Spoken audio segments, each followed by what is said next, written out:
Welcome back to Doing Football. The boys are finally hitting you with another fantasy football mock draft. 12-team PPR, 12 rounds. Jared, before we get to it though, the last chance to plug the giveaway. Last chance. We got a full-size fantasy championship belt to give away. This thing is beautiful.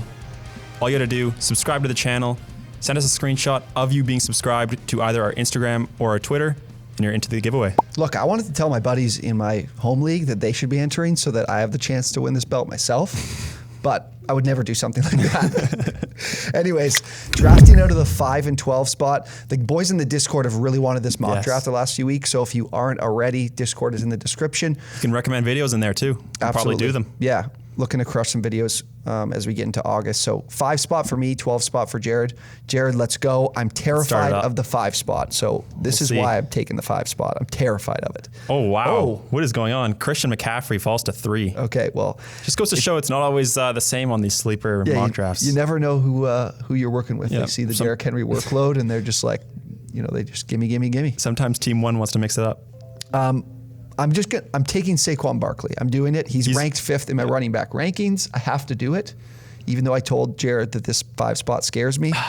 And here it is. My guy. Austin Eckler. My guy goes at 11. Austin Eckler. While Jared's thinking here, Devontae Booker is the next guy up in with the Giants. I just don't believe them. They're going to ease Barkley in, and he's going to win you your league late in the season if he's healthy.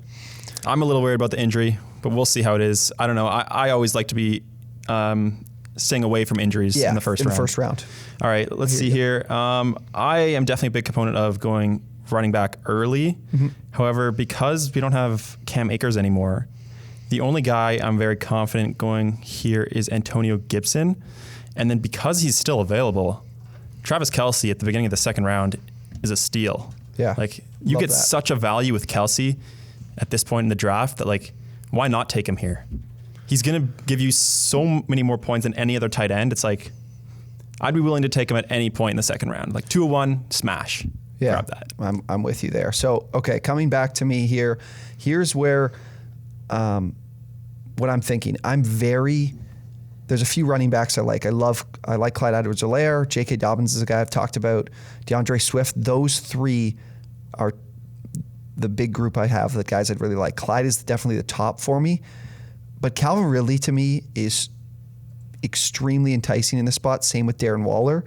What I am going to do, though, is I do think it's extremely important to get 2 running backs in your first 3 rounds. And if I get back to this 3 spot, I'm going to lose these 3 guys, so I need to grab one. So I'm going to go, because I have Saquon Barkley and there's a little bit of risk there, I'm going to go grab J.K. Actually, I'm going to grab Clyde Edwards-Helaire because I think that the workload is straightforward and right in front of him. Yeah, he's definitely got that path to be the workhorse here and a great running back too. Oh, now I'm feeling both tight ends go. Now I'm feeling shitty. I see if I took Calvin Ridley and that run on wide receivers goes, then I'd be able to come back and grab Swift here, but that is fine. You don't want to go triple running back? I'm thinking that's exactly what I want to do. Okay, that's what I would do here, especially DeAndre with Swift available. With my 3rd running back. I think that's a slam dunk. I love it. I'd be looking at Terry McLaurin or maybe someone who's flying up draft boards right now is CeeDee Lamb. Yeah. But I think easy pick here, DeAndre Swift, and I love my running backs right now. I can just hammer wide receiver the rest of this. That's why I love the early picks in drafts this year because you can just get 3 workhorse potential running backs in the first 3 rounds. It's beautiful. Let's see. I definitely need another running back. Do I want to go with Darrell Henderson? That's the question. I'm probably going to go 1 running back, 1 wide receiver here. I honestly don't like the value that much. I'm probably going to go with CeeDee Lamb. I think that's a great pick in the 312. With Amari Cooper, we don't even, the injury's a little concerning. That might let CeeDee Lamb take that more of a wide receiver 1 role in that offense. So I think at this point, I have moved CeeDee Lamb ahead of Amari Cooper, although I still like both of them. Yeah, I think for me, it's between him, Lamb and Robinson would be the 2 guys I'd be picking through on wide receivers. Yeah. And Lamb's got sky high upside. Yeah. Darrell Henderson or Josh Jacobs is very close. Josh Jacobs has a better floor. Darrell Henderson has the ceiling. And I think I'll take the floor play since I have Gibson at running back 1. He's more of a ceiling guy week to week. So I want the consistent production from Jacobs to fill out that running back 2 spot. Guys, Jared's energy is kind of falling off. Are you okay? Are we okay here? I don't know. I'm not liking my draft, honestly. Like I hate the back end of the first. Like the 12 spot is interesting because I feel like you have to take Kelsey if he's there on like in that turn, and then that's where things get a little bit more like we're looking at that Montgomery, Jacobs, who else is around there running back wise? Sanders, Carson. That's where you might have to grab one of those with your third, and you're not, you might not be as excited about it as your RB2, but they have nice floors, and I think their role or their productivity will still be there. Okay, so here I am with 3 running backs. I know that I've got to look at wide receiver, and look, the Cam Akers going down, I think is a nice. Oh my gosh, I'm losing my. Running out of time. I'm losing my time here. I swear I set it to 3 minutes. I don't know why it's still at 1. That's okay. I'm just going to pull this guy up here. I'm taking Robert Woods because I love, with Cam Akers gone, I think the passing volume is going to go up a bit.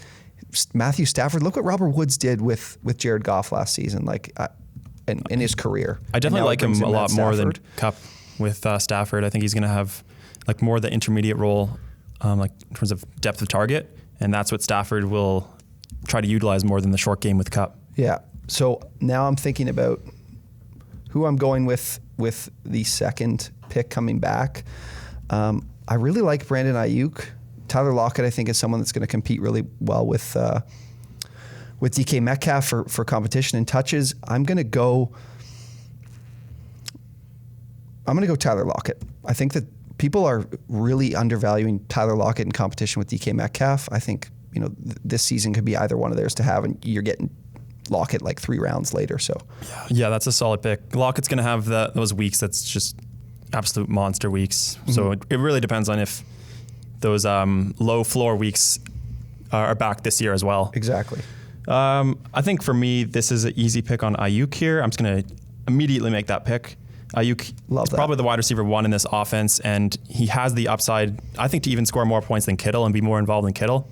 The quarterback situation, we don't know what's going to happen with Garoppolo or Lance, but either way, Shanahan's going to get Ayuk involved as the wide receiver 1.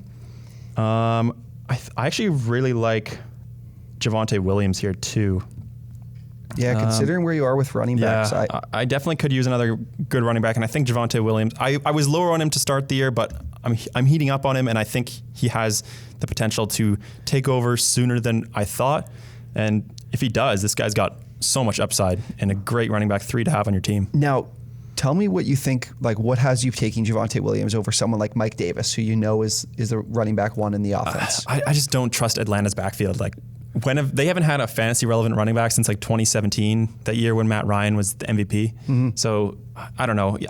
Even though it's just Mike Davis, I don't think he's going to do that much for this team. And sure, he's going to have a decent floor, but that floor is going to be like, 8 points? And that's not something I want to have on my team. Yeah. Especially in the 6th round. They're very pass-happy offense and have been for the last 3 years. If they're competitive and in games, it's a little bit better for Mike Davis. But if they're really pass-happy, the addition of Kyle Pitts up the middle might take away from Davis. And at some point, they might give Javian Hawkins a chance in this offense. Okay, so I'm still looking at wide receivers here. Running out of time. I'm thinking Chase Claypool. I really like the upside with Claypool, so I'm going with him there. Now we're fit with 3 wide receivers, 3 running backs.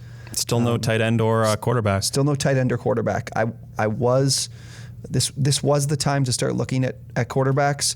I'm kind of happy for other teams to make the decision for me at this point. I'm not in love with Justin Herbert or Russell Wilson this season, and there's some guys that are left that still have plenty of upside for me to consider. Okay, so 3 wide receivers, 3 running backs. I really love my running back, so I'm tempted to continue with the wide receiver run. What I am going to do, though, is there is someone who's got a nice floor at running back in Damian Harris, some high upside in Trey Sermon. I kind of want to wait on Sermon before I were to take him, maybe at least another round. So I'm going to go with someone who's played with the new quarterback that's coming into Carolina. Robbie Anderson. I like his floor he has this season and the rapport he has with Darnold. Yeah, he's definitely good pick later in drafts. And I think it's a bit high for me in the 7th round. Usually he goes probably 9th round or something like that. He's 8th. He's definitely 8th round. I don't know. I don't know if I like the 7th round. There's probably some guys I would have liked a little more, but it's not the worst pick. Yeah, like between him and Claypool, I have some big play upside with Claypool, and then I think I have some safety with Robbie Anderson. So that's where my head's at there. I'm going to make a very off-brand pick here and go with Aaron Rodgers. I mean, he's back. He's going to play for the Packers this year, and he's going to have a very high touchdown ceiling. Yeah. We know he's going to be there for the year, so he's no longer a risky pick. So I'm willing to take him here at the end of the 7th round as my quarterback.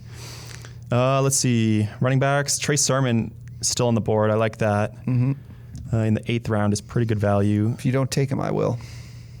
I actually might go with a player I haven't taken before, and that is Will Fuller.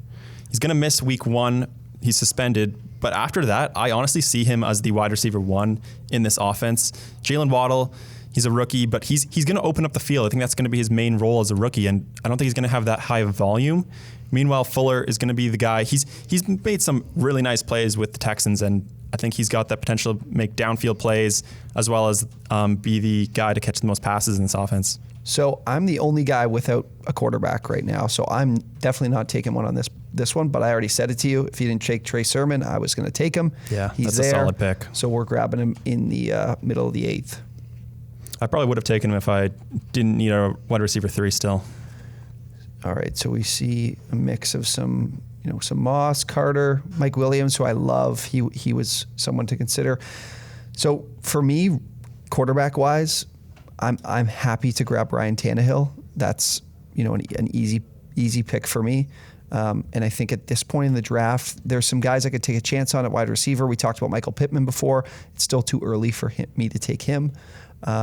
Running backs, I'm looking at some solid handcuffs. So Ryan Tannehill's I'm going to go with in the 9th round as my quarterback 1. Yeah, I like that. I would have liked Hurts, but he's gone in the 8-3. Mm-hmm. I'm surprised he actually went that high. Usually doesn't go as high as some of these other guys.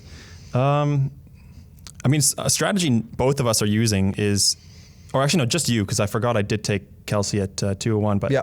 Either take a a tight end very early, or fade them till the very end. There's no point in taking those middle round guys. They have the same upside pretty much as those late round targets. 100%. I have two guys that as soon as we pass the first 4, I'm waiting till the end of my draft. Yeah. Now, if you watched the last video, you will know my sleeper pick is Antonio Brown, and to get him at the 9-12, I absolutely love that. Yep. It's great value on him. As my wide receiver 4, I will take that every day. He's going to be an every week starter for me, and that's a great pick in the 9th round to me. And then my other pick, I'm going to go with a guy me and Tmack talked about earlier today. It's Latavius Murray. Although he's the backup to Alvin Kamara, I think he's going to have a pretty consistent role in this offense. Yes. And even if Kamara doesn't go down, he's going to get a workload week to week, because who else do they have? They're going to run the ball all the time now that Michael Thomas is down. Yep. So it's going to be Kamara. They might even use Kamara more in a receiving role while they have Latavius Murray as a pure rusher. So both guys are definitely going to be very valuable, even if both healthy. So I've got an easy pick here to make. I think I'm really set at wide receiver. I'm going to take my tight end that I want in the 11th. But Corey Davis still being here with the contract he earned and coming into New York, I think is a great guy to grab in the 10th round. I don't know. I'm not as high on him. I mean, it's the 10th round. Yeah. It's the 10th round. It's the 10th round. I'm more of an Elijah Moore guy. That's why. I think Elijah Moore is going to be that. He could almost be the wide receiver 1 immediately. I think he's super talented and will take over very quickly. Yeah. So now that I lost Higbee's the guy I love this season. I think he could be the tight end 5. He just went. So Adam Troutman is the one person I'm thinking about, and I'm going to make sure that I get him. Just considering I love where my team's at right now, and the guys I'm looking at would be handcuffs if I'm looking at running back, and then if I'm looking at wide receiver, some shots. I would say Elijah Moore and Rashad Bateman stick out. I just want to make sure I get my guy at tight end, Adam Troutman. I love him this season. Yeah, I mean, especially now that Michael Thomas is down, there's so few options they have to throw to. Troutman's the only tight end there. Who even is the backup? I don't know. at tight end? Yeah. Oh, I don't know. Whoever it is, they're irrelevant, even more irrelevant than Troutman. And we're pushing like Marquez Callaway, Traquan Smith, and we've been trying to push those guys for years. Troutman coming out of Dayton, really great profile in terms of catch radius. He caught like 13 touchdowns at Dayton. He's a really, really good athlete, and there's a reason why they drafted him in the 3rd round. Did write an article about it too, so go check that out in the Owner's Box blog.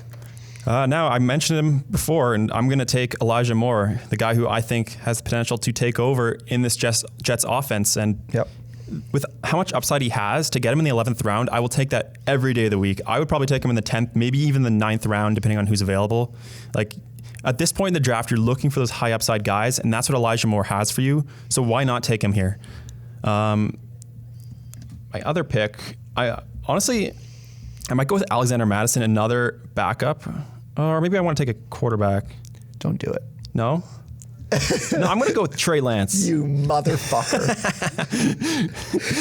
Trey Lance. I was about to just tell the whole community here how smart it is if you have a guy like Tannehill or Lawrence or Stafford, if you're taking one of those guys at the in the 9th, 10th round and you didn't grab one of those big guys, just grab Trey Lance in the last round. Especially in one quarterback leagues. Like, you can get Lance or Fields or something like that. Even Deshaun Watson is still available.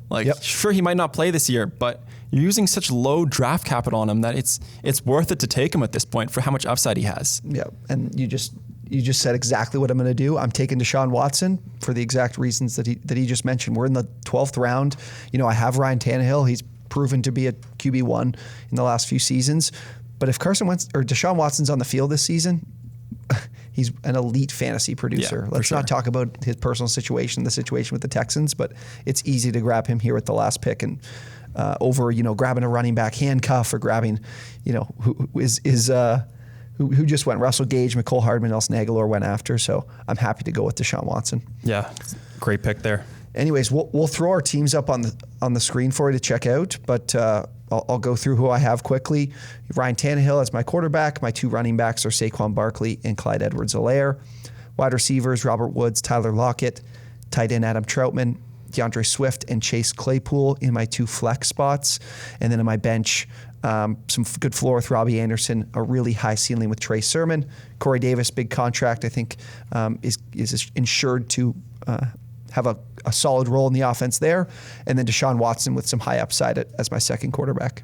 I got Aaron Rodgers at quarterback, Gibson, Jacobs, Javonte Williams, Latavius Murray, and that's all my running backs. And then at wide receiver, CeeDee Lamb, Brandon Ayuk, Will Fuller, Antonio Brown, Elijah Moore. Travis Kelce is my tight end, and then Trey Lance as my backup quarterback. I honestly, if I was to grade our teams, I would say Tmack has the better team rounds 1 through 4, and then I like my team round 5 through 12 more. That's what I would say. Yeah, I like the Latavius Murray pick. I want to see where his ADP goes with this news in terms of can we get him in the 9th, 10th, 11th, or is he going to be some people are going to think he's very sneaky 7th, 8th. I wouldn't be willing to do that. I wouldn't go that high on him. But yeah. Anyways, let us know in the comments what you think of our drafts. Who's got the better team? I think I got the best of Jared this week. But before we let you go, make sure you do subscribe to the channel. Send us a DM. Enter the giveaway for the Fantasy Championship belt, and we'll see you guys next time.